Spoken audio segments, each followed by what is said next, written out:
Okay, we are now live. Alright, so let's see here. Yeah.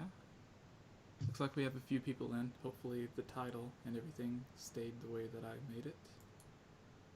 Hopefully. Alright. Yep, actually looks good. Yep, perfect. Yeah. I'm just gonna quickly tweet this out that we are live. Ooh, ooh. Alright. And you guys ready? Yeah. Ready. Ready. Hello everyone and welcome to the 𝐈𝐧𝐬𝐭𝐴𝐺𝐵𝑠cast episode 113. Today we have returning for the third time, maybe fourth, is Joe Hernandez, the voice of Hello. Daruk in Breath of the Wild and the just released Hyrule Warriors Age of Calamity. So Joe, Yeah. for everyone who does not know, and this may be their first time tuning in to one of our interviews with you, go ahead and introduce yourself for some stuff that you may not be known for outside of Zelda. Ooh, stuff that I may not be known for. Gosh, I was just in Spider-Man Miles Morales. Oh. You could hear me on JoJo's Bizarre Adventure as Pesci. That was season 5 Golden Wind. I was also on Kengan Ashura. If you got any Final Fantasy fans, I was in Final Fantasy Mobius. I'm also currently in Brave Exvius, War of the Visions. I was in the Crystal Chronicles remake too, that just came out not too long ago too. So I'm all over the place. I'm everywhere. Sean was in Crystal Chronicles too, wasn't he? I was He just was. gonna say, Yeah. both Rivali and Daruk in that game. I was Fun little piece of trivia on that. Crystal Chronicles was directed also by Amy Mortellaro, who, as you know, directed Breath of the Wild. Right. And he also Okay. voices King Rome, right? No, that's Bill Rogers. Okay, Bill so Rogers was he voices the other King. director? Or No. Bill is he's the voice of King Rome. He's also he's in a bunch of stuff, but most notably Pokemon. He's the voice of Brock in that. Oh, okay. Yeah. I was actually reading on, I don't really remember where, it must have been some Wikipedia where fans can just change whatever, because whenever I was reading it, it said that it had the person listed as King Rome as also the voice director person. So Oh wow. No, Misinfo that can't on be Wiki- that on can't be right. Wikipedia. yeah, Yeah. someone check into that. But anyways, If it's on the internet, then it must be true. obviously. So, I guess to start off, like, after Breath of the Wild, everyone expected Breath of the Wild 2 to be next, but then all of a sudden, Hyrule Warriors gets announced, and now the duology, or however it's called, is now somewhat of a trilogy. So, what was it like when you first got news that this was coming? Well, the thing is, I didn't know it was coming. I had no idea, and I certainly make no assumptions when it comes to any additional sequels or spin-offs or prequels or however you want to slice it and all that stuff. So, I can tell you that this was back in March-ish or so, maybe February. I had auditioned for something, and they said, "Oh, well, it's very classical kind of Lord of the Rings-esque," and it's like, oh, okay. And when you work in video games and audition as much as I do, you audition for a lot of stuff that's very similar in that style. So it's not as if you automatically go and think, oh my gosh, this has got to be the next Zelda game, because there's so many other fantasy type games out there that already have like that. It's its own dedicated genre. Yeah. So again, and when they were putting the auditions out for it, and like kind of, they never at any point said, oh, this is Hyrule Warriors, because most big games have a sort of a code name because they don't want spoilers to leak out, and they don't want people tweeting and talking about it and stuff like that. So it's just very, very hush hush. And so it was used. There was a code name used for it. And, I'd been told, oh, hey, we booked you for this. You got it. We want to have you come in and record. And then, of course, COVID happened. And so it's like, oh, gosh. And it's a shame, because I was really looking forward to recording on this, whatever this, medieval fantasy project was going to be, because I was like, I want to do it, and I was looking forward to it. And so COVID happens, and to give you some perspective as far as what was going on in the voiceover community, most of the studios here in LA shut down. Obviously COVID being what it is, and people need to take precautions, and confined spaces and all that other stuff. Like, it just, like, people like were not recording at all. And so the voice talents themselves, most voice actors will have a booth at home. They have a studio, just in varying degrees of like, preparation and integration, and like how intricate it can be. Mine's is here. This is my booth right here. It's here. Let me turn on the lights for you a little bit, but I'll give you We get the tour. A little bit. I mean, what it is, it's basically a walk-in closet that I converted, and soundproof the walls a little bit, and I've got it lined with the foam, and it's very dense, and so it serves very well. And so there was a little bit of I would call it almost an arms race within the voiceover community, where everybody was having to upgrade their studio systems here at home. Because that's kind of how you continue working if you can't go inside the studio. And so, people were buying up new laptops, new microphones, new, speakers, new sound cards, new, interfaces, all just everything. And so a lot of that stuff was just starting to fly off the shelves. I had made a couple of upgrades myself. And in the meantime, I had, continued working and everything. And at a certain point, they came back to me and said, "Hey, we want to record. What's your home setup like?" And I was like, "It's finally good now. Like, I can record from home. See, yay." And so this was probably around June, July. And, again, they never told me what it was. And I want to say probably about 2 days before, somebody says, "Oh yeah, that that generic medieval fantasy game that you are going to work on, it's Hyrule Warriors." And so I was like, the bombshell there. Okay. And we're bringing you back as Daruk, and this is what's going on. And so you kind of just, you have a moment where it's just like, thank God I get to come back and voice Daruk again, and it was like riding a bike, It was a beautiful, beautiful experience.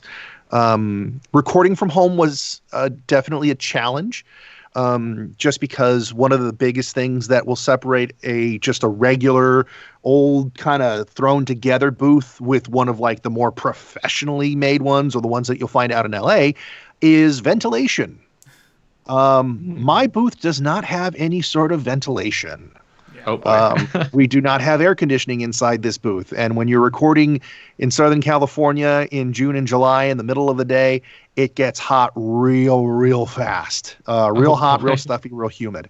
So that was definitely a challenge. And when you're recording over the course of, 4 hours here and there, and, you keep going on, it's just it's almost, I don't want to say torture, because it isn't torture, because you're doing something that you love, but you are definitely paying for it. And not to go too graphic or anything like that, but I definitely shed a couple of layers of clothing, some articles of clothing, shall I say. May or it's may all to not get in have character.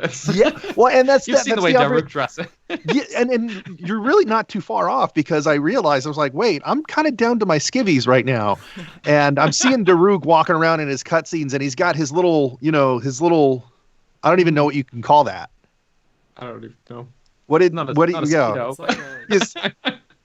His Speedo, his loincloth, loincloth is what I was Sure, we'll go with that one. I was thinking like a Tarzan look. Yeah. But, and I kind of stopped, and I was like, wait a second, I'm pretty much in the same outfit that Daruk is in right now. So we got a little method on that. I'll say that. There you go. Yeah. That's perfect. Yeah. So continue, Daniel.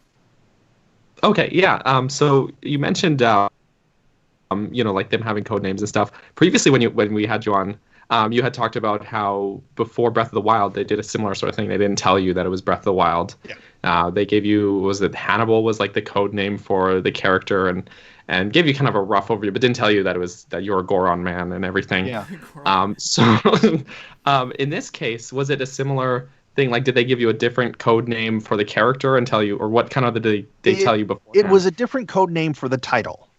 Mm-hmm. And so again, I'm like going into my session, I'm thinking, okay, we're working on whatever this generic title is. And you know that, like, on a certain level, you know that whatever this generic title is probably isn't the actual name of the title, but you just, you know, that's the name of the project that it's assigned to. And so you just go with it. And like I said, I like at a certain point, I think probably about a week before, they'd said, oh, hey, it's Hyrule Warriors. This is what you're doing. And it's like, oh, okay. Come to find out, Patricia didn't know what she was working on. Oh, like, wow. I think She like was Patricia, recording this? obviously, like Patricia Summers said she's the voice of Zelda, and she knew that she was reprising Zelda in some capacity, but she didn't know what it was exactly. Oh. And maybe it's because I'm a gamer and she isn't. And I kind of had to like break it down. I was like, no, it's Hyrule Warriors. It's this. You know, there's this old game that came out years ago, Dynasty Warriors, and it's kind of like in that style. And like you could kind of see, oh, okay, that's what's going on. She didn't know like what we were doing. And so I kind of filled in some of the gaps for her as best I could with my gaming knowledge. Yeah. Okay. So Yeah. you mentioned that you first heard of you getting called for this project around March and then recording around June or July. Yeah. So do you think this the announcement ended up being around the same time the big Super Mario anniversary was? Do you think though, or Hyrule Warriors, if not for the COVID and the closing of everything and E3, do you think this could have been something that they would have gotten to show off at E3 or another big place? It's like that, it's very, very possible. I mean, again, who's to say? I can just tell you that our timeline, at first, our timeline for everything was obviously kind of just set back just by COVID, because if you can't go in to record, then how are you supposed to have voice acting and so on and so forth? So there was that part. But once we did start recording, we had a very, very short window as far as, you know, like the deadline was like, we've got to have all the recordings done by such and such date. So you know, it's tough to say because processes like this you kind of have to be flexible. You kind of have to be fluid when it comes to things like that. Now, on the flip side of all that, I'll say this. When did Nintendo announce Hyrule Warriors? That was probably 3 months ago? Yeah, it wasn't that long ago. And so to go from not knowing that a game is existing to announcing it to having it released within that short span of time, that's a testament to Nintendo and how well they kept things under wraps and you know, all of that, because I think this really kind of came out of left field in the best way possible, where it caught everybody by surprise. You know, usually in this business, whenever video games are being developed, and the, you know, development of some of these titles will take years and years and years, you know, things get leaked. You know, people hear about, oh, they're making a this again, or they're doing that, or they're working on a sequel to this, or, you know, you hear about stuff, you know, little bits and pieces of it. As far as I was concerned, I did not hear anything about Hyrule Warriors, had no idea it was coming out, and I'm sure this is kind of the case with a lot of people, you know? Yeah, this one was, I think, kept under wraps better than, like, a lot of the Mario stuff that they announced, which it was announced within pretty close proximity. All that stuff, almost all of it got leaked, and nothing from this one. But, yeah, I did have a question. In Breath of the Wild, Daruk, you know, he's not really a playable character. He's mostly just there in the cutscenes and memories and stuff. Yeah. In this case, now he's in the front and center of the action. He's dead. Yeah, that's why he's not playable. But in this game, he's fully playable. He's really fun to play as well. on the recording side of things, having to, I guess, work with all the extra grunts that come with those actions and stuff, was it a very different experience from Breath of the Wild? Or it was, but it wasn't. And I'll say this in a sense of, like, when I went into work on Hyrule, it was a joy coming back and revisiting this character. And like, there were times where working this time around, I could still remember some of the notes and the direction that Jamie had given me 4 years ago. So again, just the delivery and the cadence and all of that stuff. It was great to just come back and revisit all of that. That being said, working on a character that was just doing cutscenes or just doing certain stuff, to doing a player that is like active and in combat and doing all that stuff, is drastically different. And I've done a lot of other video games as well, where there's a lot of combat and, hollering and action, and you're punching and kicking and getting punched and getting kicked and all that stuff. With this one, the challenge was, sometimes you're very held to a very small window on certain things. So like, the punches you take or the lines that you deliver, they want it to be the same length of time as the Japanese counterpart is. So sometimes you're working on you have literally a second to deliver a line, or you have a second and a half, or 2 seconds, or half a second, or 3/4 of a second. So again, you're threading the needle sometimes on your delivery. I can tell you that my natural inclination as Daruk is to take as much time as possible, but you also have to consider, first of all, we're fighting, we're in action, there's combat, you're getting hit, there's all this other stuff that's going on.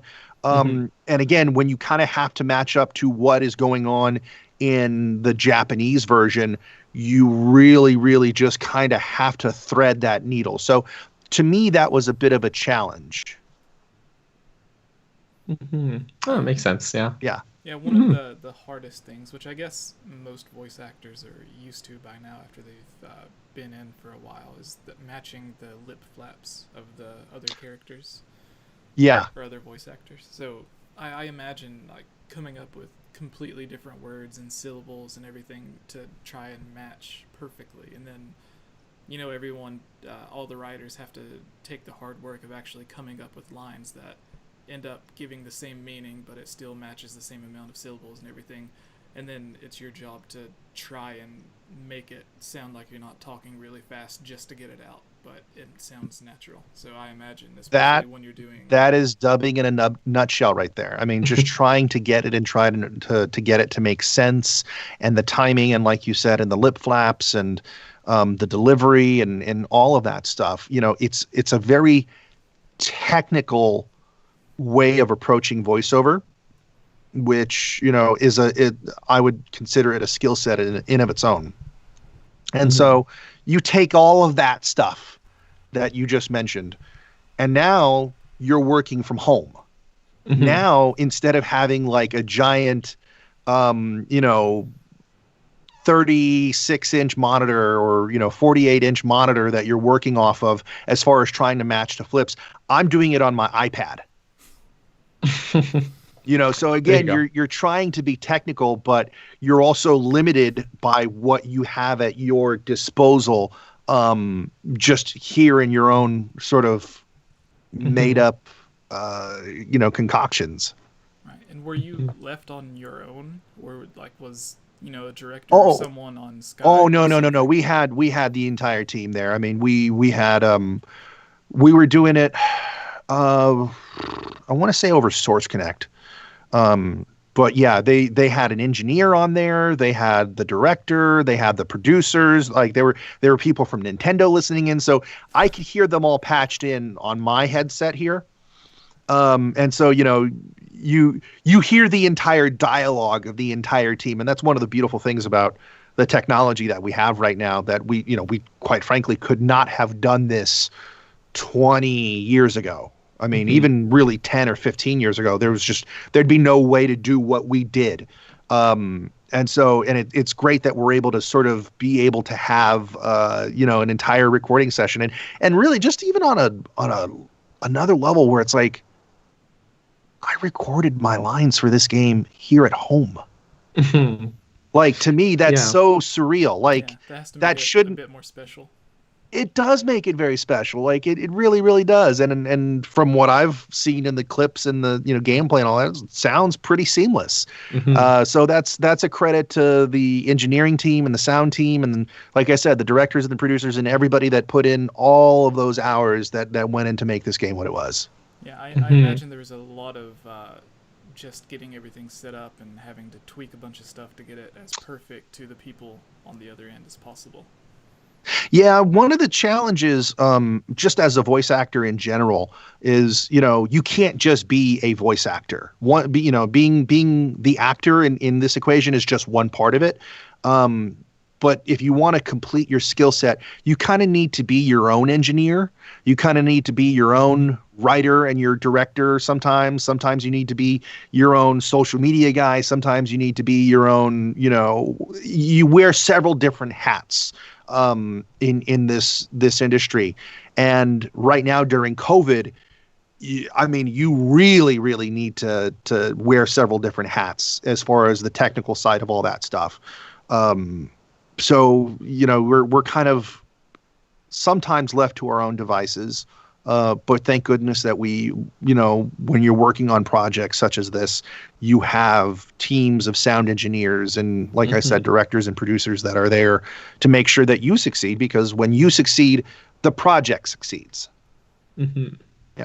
Yeah, there was a bit of confusion early on, like when the first couple of trailers released, to where Daniel and I think we spoke about it on a previous podcast episode, where some people in the comments were like, "Oh, Daruk sounds a bit different," and in our heads we were like, "No, it sounds the same. Maybe it's just been a while since you played Breath of the Wild." But, could have been, yeah. Could have been. But yeah, but also like someone just talking to their friend, like Daruk, on the Divine Beast Net, or talking to Link, the way that you would just speak naturally to your friend versus the way you'd probably be shouting while punching someone in the face, is you're going to sound a little more exasperated in one versus the other. From Breath to where we're at right now with Hyrule, I don't think they pitched him down as much as before. So you're hearing more of my natural voice, I would say, whereas before they did do a little bit of EQ play on it. But I feel like with the dialogue and with a lot of the cinematics, I feel like, one, we're fleshing out the characters more and more, but it also gives the opportunity to really play with the performance if you're not messing with some of the EQ stuff. If you're not really getting into the levels and all that stuff. So I feel like I was able to kind of have a little bit more free reign with my performance this go around. Yeah. I've noticed that I haven't finished the game. I'm not as far through as I'd like to be, as I mentioned before we started recording this. But so far, what I've gotten through, this game is a lot more voiceover and cutscene heavy than say Breath of the Wild was. Did you find that the recording process was lengthier because of that too, or did you find it was not that much different between the two games? Or I would say that if I'm not mistaken, I want to say I had more sessions for this than I did with for Breath. And one of the things that I really, really enjoyed during both processes is that they gave us more than ample time to work on this. From a recording session perspective.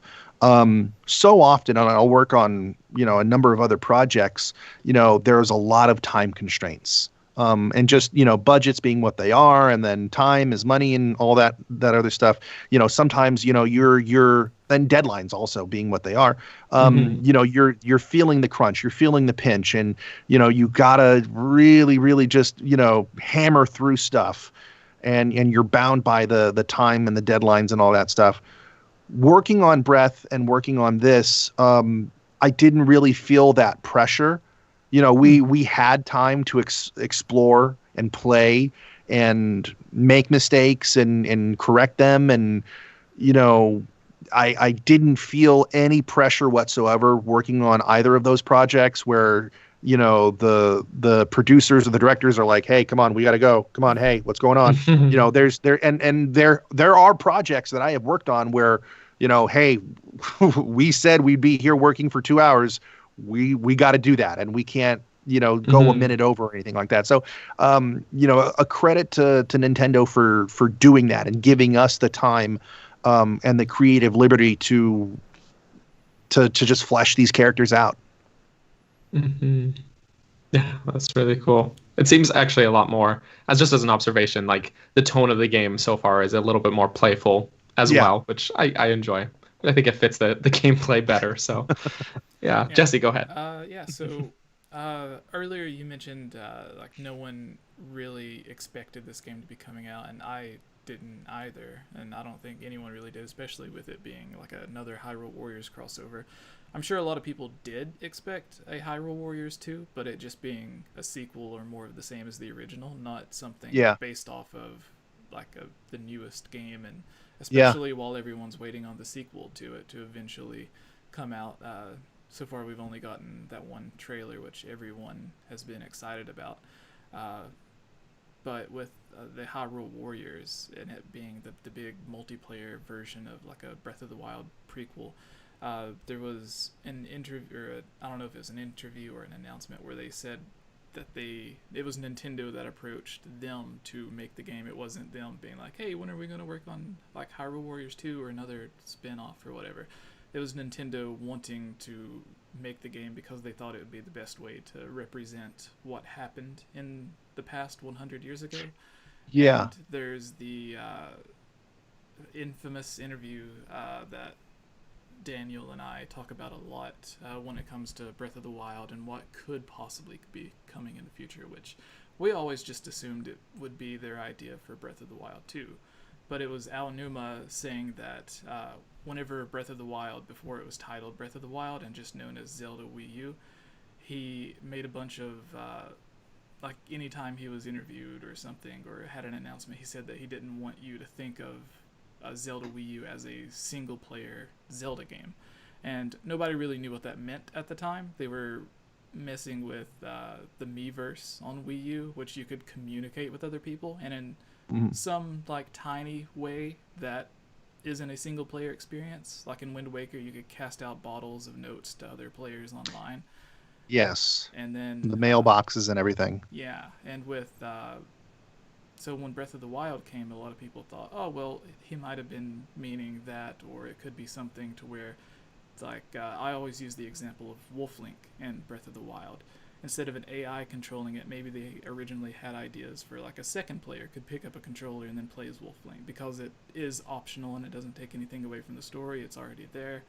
And then after Breath of the Wild released, he mentioned once again, but changed it up a bit this time. Instead of saying he didn't want you to think of it as a single player experience, he said that he wanted to take the multiplayer of Triforce Heroes and apply it to the Breath of the Wild engine. And that could mean a bunch of different things because they're two completely different games. But a lot of people just assumed, oh, well, it's just like a multiplayer game in Breath of the Wild. Maybe Breath of the Wild 2 will let you play as Zelda or a champion, which is what a lot of people wanted in DLC for Breath of the Wild. And then everyone's guess was wrong. Even though we had these interviews to kind of go off of and information from the person who's overall in charge of the series, and even with all that information, no one had an idea that, oh, it's Hyrule Warriors. So I do think like there was a lot of people after the game released that was like, oh well, Hyrule Warrior, like it's not Breath of the Wild. And it's like, no, that's why it's not called The Legend of Zelda. That's why it's Hyrule Warriors. Just look at the first game and then imagine that, but with Breath of the Wild characters, and that's what it is. So I have personally really enjoyed it. But what was it like for you to not just be a character in the background that's leading Link on the journey, but now you're a playable character and actually a main part of the story? It really was something else. I mean, I feel like the stakes are definitely higher, this go around, and it's so massive and so epic.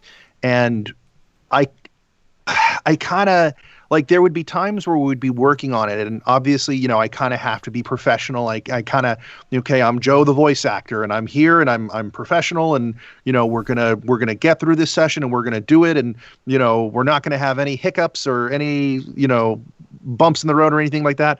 And then all of a sudden they'll show me a cutscene, and I'm like geeking out because it's like, oh my gosh, they're doing this, or this is happening, or these characters are getting together, and like there's all this stuff, and so like. I had to deal with the duality of it, of being a fan, but also trying to be a professional at the same time. I don't think I could do it. and I'm trying not to spoil anything for anybody that hasn't made it that far in the game. Just because there's some really, really cool stuff, and just and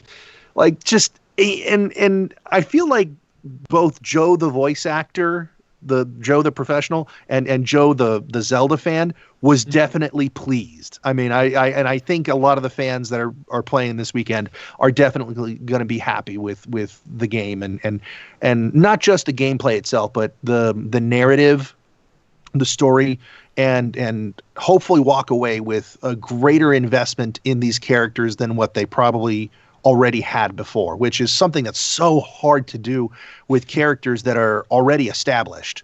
But that's definitely what I walked away. I walked away with a greater appreciation for everything.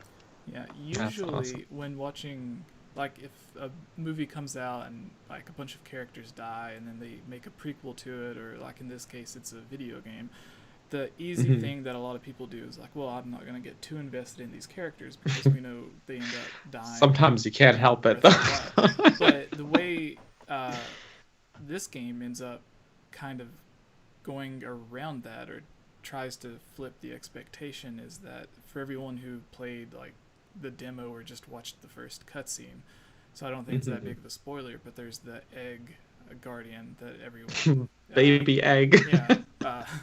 Zelda's version of Baby Yoda that goes back in time, and that gives it the opportunity to, oh, well, maybe this isn't the story that we're expecting. Maybe, like, it could end up based off, thousands of different made-up time travel laws. It could end up being, like, an infinite loop to where, like, no, this always happened, you just didn't see it, or this could just be another split timeline, you don't know. Always gets a little sticky when we deal with time travel, doesn't it?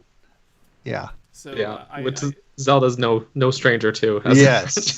So I think this was the best possible way for Nintendo to make it so that it does draw from everyone's expectations, because everyone's going in being like, oh, well, maybe it'll have a good ending with like Zelda stopping Ganon, and maybe it ends with like Link being woken up or something and leads into Breath of the Wild. Who knows? But Zelda 2 Judgment for sure. Day. Like, what are we talking about here? Yeah, but then everyone's expecting like, oh, well, it's gonna suck playing as these champions and then seeing them end up dying. But now it's like you don't know if they end up dying because everything could be changed. So it's really good, because at first I was kind of annoyed by it. Whenever I first seen it, I was like, time travel, which I love time travel, but I just don't like the idea of like, oh, it's just another timeline.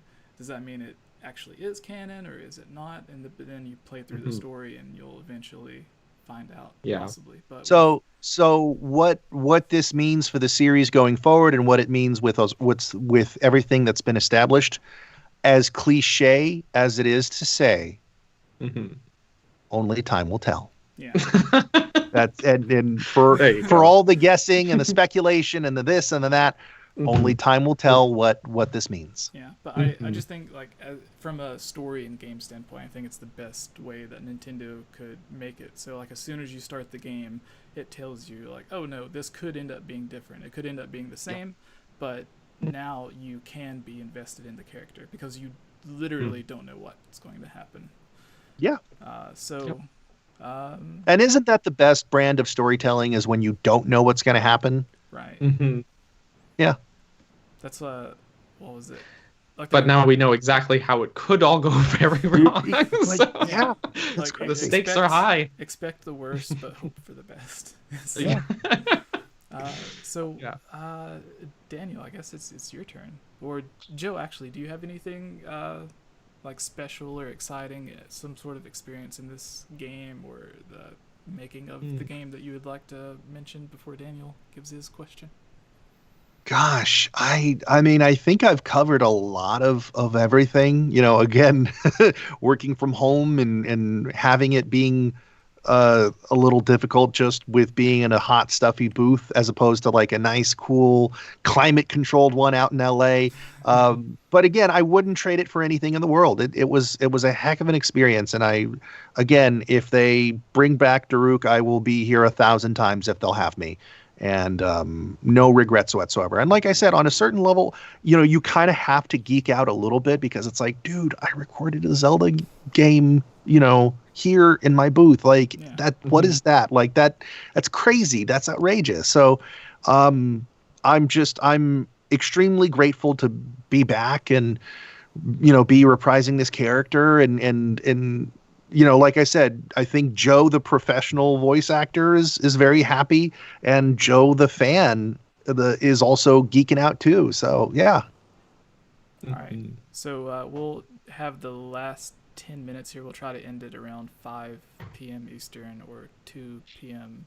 Pacific. But for everyone in the chat, go ahead and get your questions and comments ready, and we'll do the last 5 or 10 minutes with questions from you guys. So Daniel, do you have a final thing? Yeah, I guess while everyone starts clambering at their keyboards, quick question is something I've noticed in this game versus those the cutscenes and memories in Breath of the Wild. There's a lot more moments because not everything is just from Link's point of view now.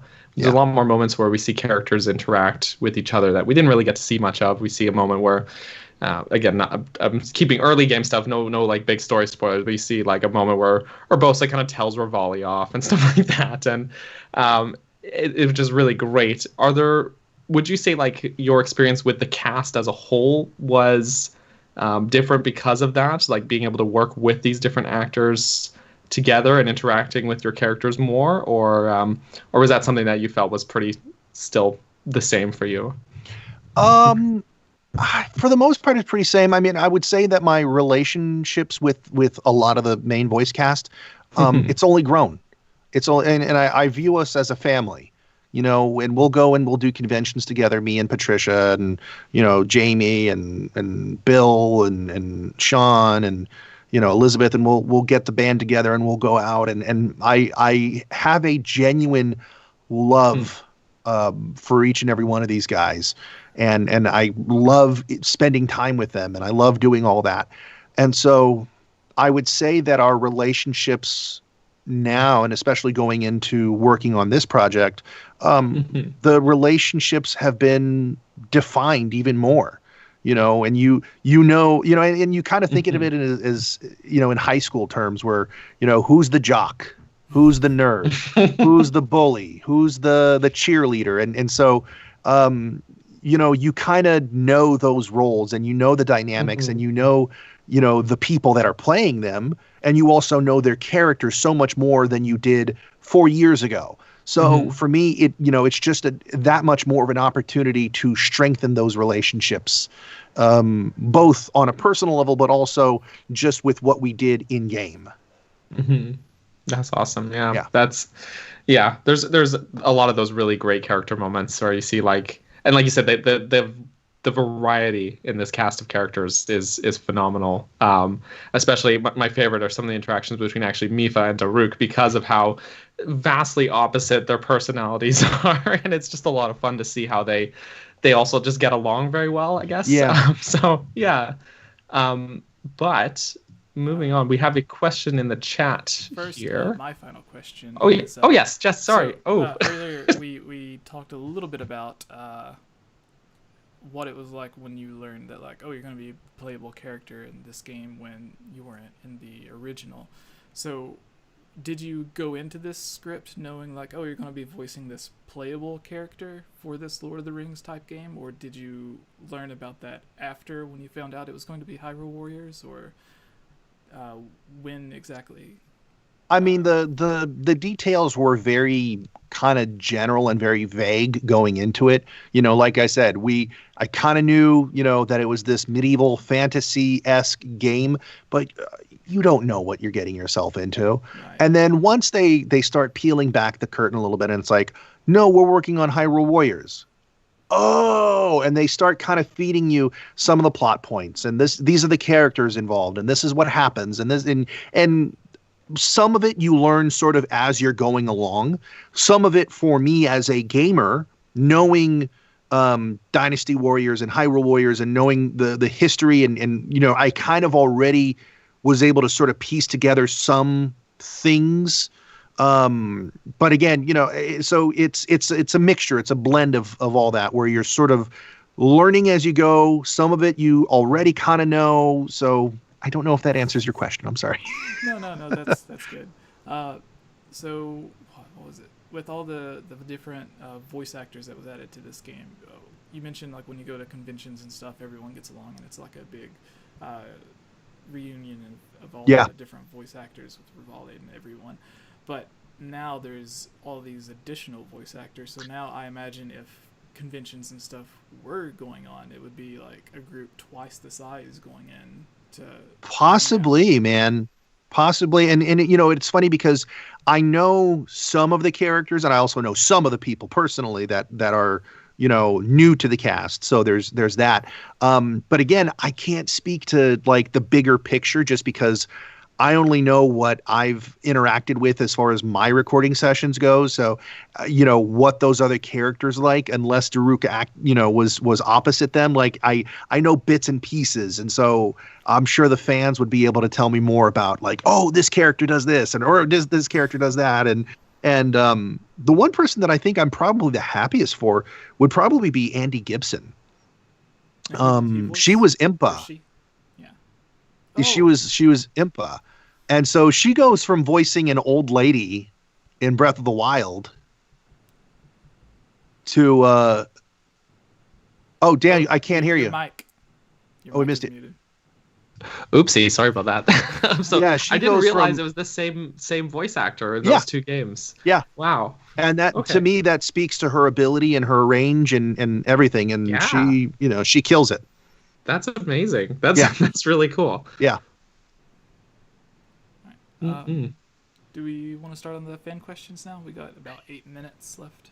We've got a few that have trickled in. All right, while you find one, I have one already picked out. It kind of made me laugh a minute ago. It says, Go for it. From RPG, Joe, are you in real life afraid of dogs? No, I love dogs. I'm a dog person. It's cats that I'm afraid of. I am very, very, very allergic to cats. So like I could not have one. Like I just like I would probably die or something. I don't know. Like not that I have anything against them, but cats are the ones I got to watch out for. All right, Daniel. Yeah. This question is from the Glukester, who we know as Hylian Luke as well.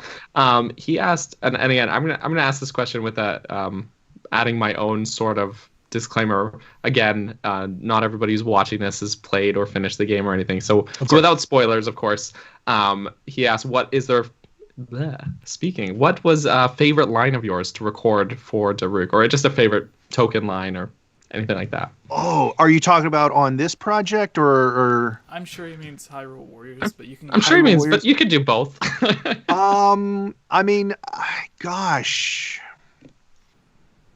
I can't go into it without spoiling anything. Okay, that's fair. All I can tell you is that there are some moments late in the game.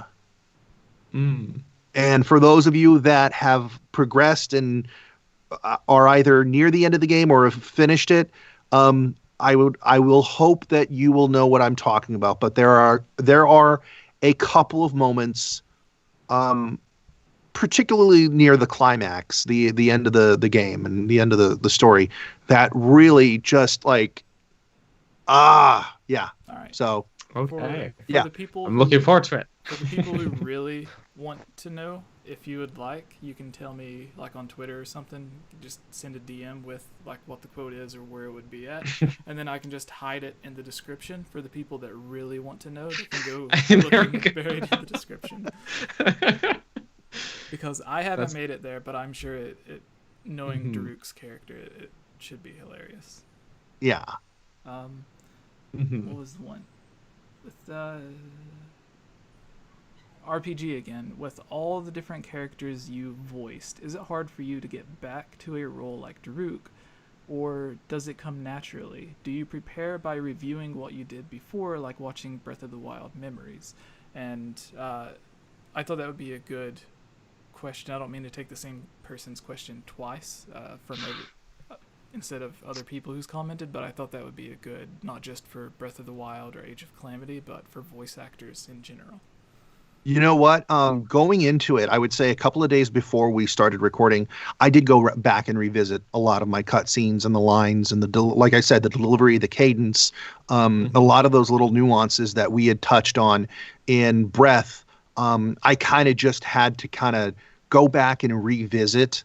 And like I said, there were moments where, some of those first few sessions for Hyrule where I would go back and you can kind of, I could channel some of the direction that I got in Breath of the Wild from Jamie Mortellaro that it's like, okay, that's right, the delivery, the this, the that, and you go back and you just play and you have fun. But I did go back and do a little bit of homework prior to working on this. Yes.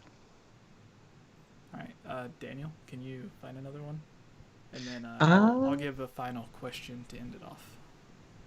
Yeah, let's see. Just trying to find one that's fits certain parameters. If you know what I mean. So sort of spoilery, or could be spoilery. As someone who hasn't played through all the game, I don't know if yes. Spoilers. Yeah. So this one is a good one. Okay. Yeah. Sorry. I was just going to say, sadly or happily, instead of me playing through Hyrule Warriors, my 5-year-old daughter has been playing through Hyrule Warriors. So I hope she doesn't come in and just be like, "Oh, Daddy, this happens and this happens." And this happens. Oh no! Spoiler alert! Oh boy. Yes, but this question comes from Gus Laz. So Gus asked, "What do you think of the baby guardian? Just thoughts on him?" You touched on something. You kind of called it before earlier. But when I saw him, I'm like, that's Baby Yoda. That's the Zelda universe's version of Baby Yoda. Like I was just like, that's it. That's the Baby Yoda. Like for this game, and I love him, and he's adorable, and he's so beautiful, and I don't want anything bad to happen to him. Like, yes, he's so special to me.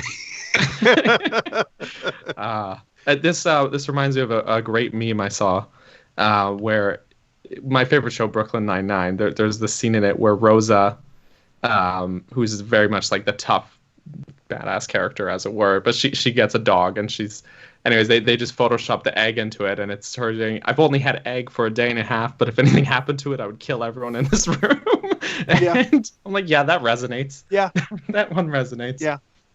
Pretty much true.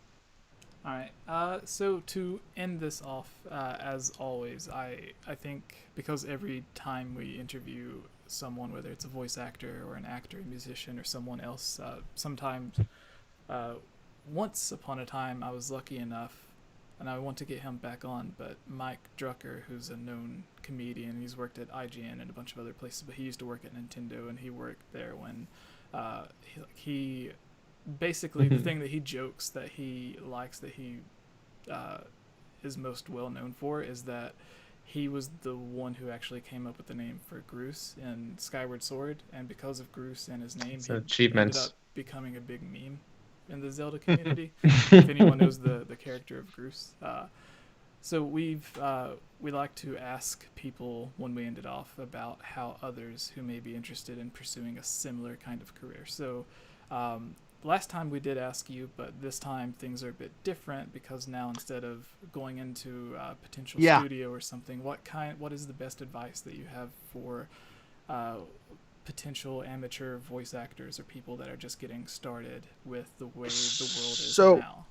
So I will say this: it is the best time to get into voiceover. It is also the worst time to get into voiceover. And what I mean by that is we're all working from home. Like, we're all working from home. A lot of people think that you need to be in a place like LA, you need to be in Dallas, you need to be in New York to do voiceover professionally. And for the longest time, and maybe even after this pandemic is over, that'll very much be true. Right now, I think those lines are very much blurred. Where and if you want to do commercials, you don't have to be in those major markets. It helps a lot. But as we've seen, like, I think Patricia, and I don't want to like give away too much, but I think she was recording her lines in Canada. So like her, coming over, she has a booth out over there at her place in Canada. So again, it is very much possible to record anywhere in the world. So you don't need to be in one of those major markets. You can be in, Topeka, Kansas, or,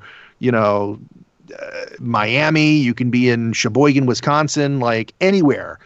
And that's one of the beautiful things. But that being said, I feel like you lose something by not having that personal touch, by having that in-person training that most people would have in sort of like a classroom or a workshop type of a setting. So that's something that's tough. So you got to take the good with the bad. All right. Well, I'll let Daniel say the final goodbyes, but before you leave, obviously everyone is here for Age of Calamity, or if they're just a fan of Daruk from Breath of the Wild, or a fan of you from some of your other work, as you mentioned earlier. But do you have any other work that has recently come out, or that you would like to give a mention for people to check out? The stuff that I can talk about, like I said, Spider-Man Miles Morales came out last week. That was a lot of fun. I did some performance capture on that, and that was so much fun. I'm glad to be able to finally talk about that. And so you had to go in with like the dots and stuff? Yep. Awesome. I had the dots, I had the suit, I had the helmet and the rig and all of that stuff, and it was crazy, man. But it was just a marvelous, no pun intended, kind of an experience, And I don't have a big performance capture background. I have a big theater background, so it in many ways it kind of served that. I remember talking with Jamie Mortellaro about it. Prince Sidon himself and the director of Breath, because he's done a lot of directing and he's directed a lot of performance capture type stuff. But he said something to the effect of, it is the most natural performance you will ever give in the most unnatural set of circumstances or environment. And I didn't know what he meant when he first said it, but after having done it, I completely understand what he was getting, because at the end of the day, despite all the dots and the stuff and the wires and the rigs and all that other stuff, at the end of the day, you're just working on your scene with your scene partner, and that's it. All of that other stuff doesn't really matter as much, because if you just do the script, if you play the scene, if you play your objectives, which are things that you should be doing regardless of what contraption they have on you, then all that stuff doesn't matter, and you just act, and that's it. And so yeah. At the beginning of that, what you mentioned clears up what I was confused about earlier. Maybe it wasn't King Rome that I saw that was the director or that was in charge, but it was Prince Sidon. Ooh, yeah, Jamie was the director of Breath of the Wild, and they also had him voice Prince Sidon. And it's funny because I think they had auditioned a bunch of guys, and it's like, oh, we want this and that, and Jamie, if you've I've worked with him on many projects already, but he is very animated when he directs, and he's like, oh, and he's like this, and he's got these qualities, and he's a good guy, and he does, and Jamie's so knowledgeable about everything and every part of whatever project that he works on. And so I think at a certain point, the producers from Nintendo just said, why don't you voice him? We can't find anybody that voices this character with the same qualities that we're looking for. You would be a good fit. And so, at first I think he was very much against it. And actually, you just reminded me about something, Jesse, because for the longest time, Jamie didn't want to take credit for Prince Sidon's work. He did not reveal himself. He kind of kept it very quiet, just because I don't know if I don't know why. But he just didn't want it public. And so it led a lot of people to speculate that Bill Rogers, who voiced King, was also the voice of Sidon. But as time went on, Jamie kind of came out and said, yeah, it's me. I voiced Sidon. And, he knocked it out of the park. And everybody loves Sidon. And so, Maybe he's worried about all of us falling in love with him. Yes. Yes. All right, Daniel, do you want to do the outro for everything? You can do it. It's up to you. I'm fine with either. I just thought, taking turns. But yeah, so... You go ahead. All right, Joe, thank you for coming on. For those who may want to follow you on Twitter or other social media, where could they go to keep track of some work that you're doing or to follow you for more Go work? to you can find me on the same Twitter handle between Twitter and Instagram, although I'll be honest with you, I'm more active on Twitter, but it's at Joe Hernandez VO. You can find me on there, and in fact I am doing a raffle on Twitter this entire weekend right now. I'll be picking one lucky follower at random later tonight for a signed autographed copy of 𝐓𝐻𝐼𝐬 Calamity. I'll be giving out also a signed Daruk amiibo and also a little keychain too with a little baby guardian. So perfect. I guess I have to score myself a third Daruk amiibo by entering this round. So amiibo. I don't know I always need more. One in box, one out, and one signed. there you go. That's the way to do it. All right. So, Joe, thank you for coming on. Everyone, thank you for coming and listening to our interview with Daruk, and for especially for those who could catch it live on a day's notice. So thank you all. And Daniel, thank you for joining us as well. Jesse, thank you for hosting us, Jesse. Yes, thank you. All right, so everyone, have a great rest of your day or a great night wherever you are. And See you guys. Joe, thank you once again for always coming on and giving us a very interesting, entertaining chat. Anytime. All right. Bye, everybody. Bye. Goodbye. Stay safe. My hand isn't working. Oh, no.